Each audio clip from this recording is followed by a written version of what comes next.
আসসালামু আলাইকুম। আজকে আমি পটল দিয়ে ডিম রান্না করব।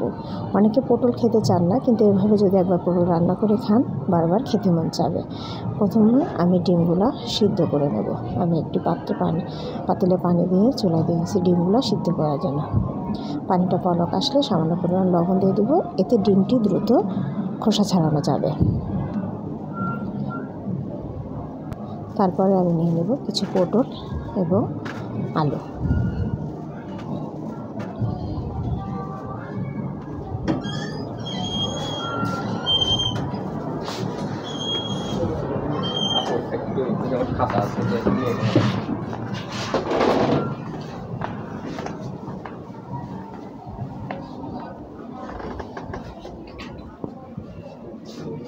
পটলগুলো আমি সুন্দর করে ছুলে নেব।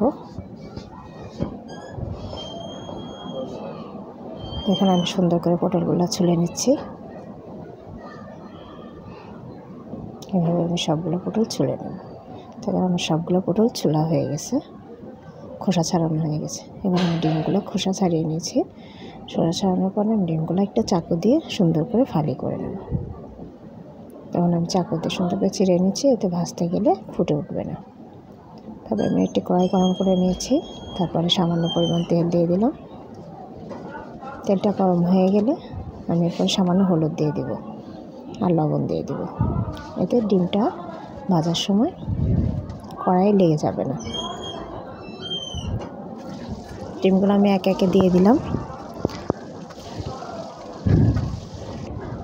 আমি যেহেতু আগে তেলের ভিতরে সামান্য পরিমাণ হলুদ দিয়ে দিয়েছি, এই জন্য ডিমগুলো সুন্দর ভাজা হবে।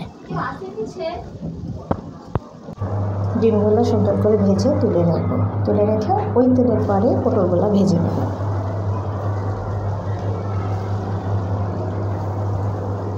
আমি যে দুটো আলু দিয়েছি, আলুগুলো পটলের সঙ্গে একসঙ্গে ভেজে নেব। আমি তেলের পরে আগে হলুদ দিয়েছিলাম, এই জন্য এখন আর হলুদ দিব না। সামান্য পরিমাণ লবণ দিয়ে দেবো, দ্রুত ভাজা হয়ে যাবে।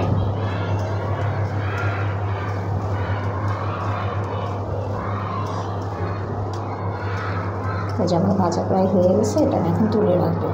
ওই তেলের পরে আমি পেঁয়াজ কুচি দিয়ে দেবো।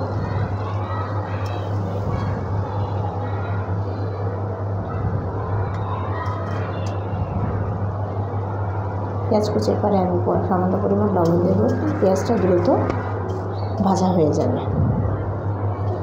নরম হয়ে গেছে দেখুন পেঁয়াজটা। এখন আমি এর ভিতরে সব মশলা দিয়ে দেবো।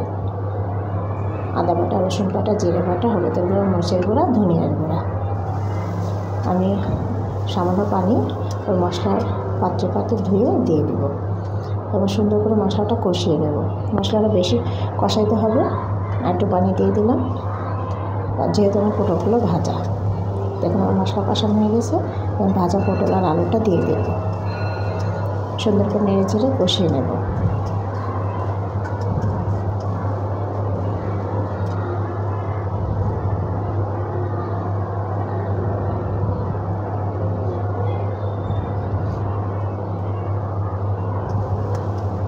নেড়ে চেড়ে দেবো মাঝে সাঝে, যেন পুড়ে না যায়।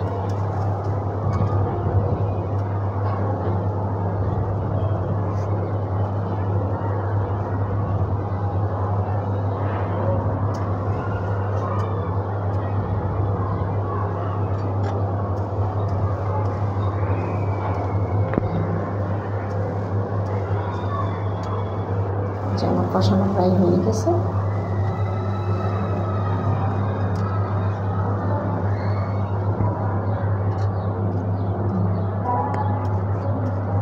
কষানো হয়ে গেছে, এই পর্যায়ে আমি ডিমগুলো দিয়ে দেবো। ডিমগুলো দিয়ে আর কিছুক্ষণ কষিয়ে নেব।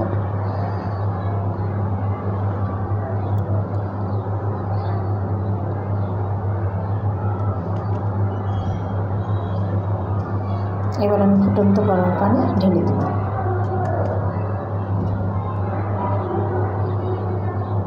আর কি ঝোলের জন্য। এটা ফুটে উঠলে আমি 2-3টা কাঁচামরিচ দিয়ে দেবো।